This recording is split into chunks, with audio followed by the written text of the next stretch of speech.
نحمده ونصلي ونسلم على رسوله الكريم اما بعد فاعوذ بالله من الشیطان الرجیم بسم اللہ الرحمن الرحیم۔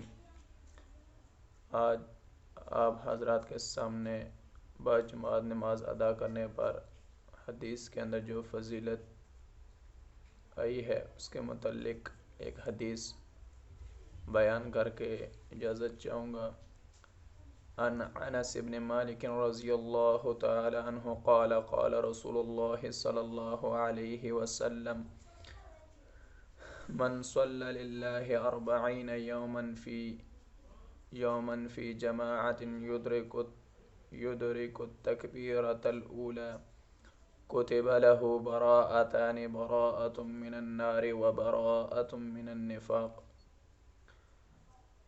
نبی اکرم صلی اللہ علیہ وسلم کا ارشاد ہے کہ جو شخص 40 دن اخلاص کے ساتھ اس طرح نماز پڑھے کہ تکبیر اولیٰ فوت نہ ہو تو اس کو 2 پروانے ملتے ہیں، ایک پروانہ جہنم سے چھٹکارے کا اور دوسرا پروانہ نفاق سے بری ہونے کا۔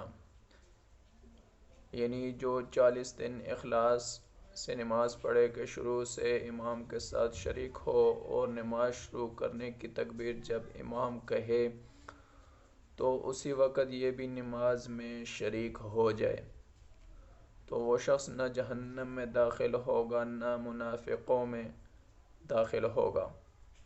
منافق وہ لوگ کہلاتے ہیں جو اپنے آپ کو مسلمان تو ظاہر کریں لیکن دل میں کفر رکھتے ہوں، اور 40 دن کی خصوصیت بظاہر اس وجہ سے ہے کہ حالات کے تغیر میں 40 دن کو خاص اہمیت حاصل ہے۔ چنانچہ آدمی کی پیدائش کی ترتیب جس حدیث میں آئی ہے اس میں بھی 40 دن تک کا نطفہ رہنا، پھر گوشت کا ٹکڑا 40 دن تک، اسی طرح 40 دن میں اس کا تغیر ذکر فرمایا ہے۔ اسی وجہ سے صوفیاء کے یہاں چلہ بھی خاص اہمیت رکھتا ہے۔ کتنے خوش قسمت اور خوش نصیب ہیں وہ لوگ جن کی تکبیر اولیٰ برسوں تک فوت نہیں ہوئی۔ اللہ تعالی ہم سب کو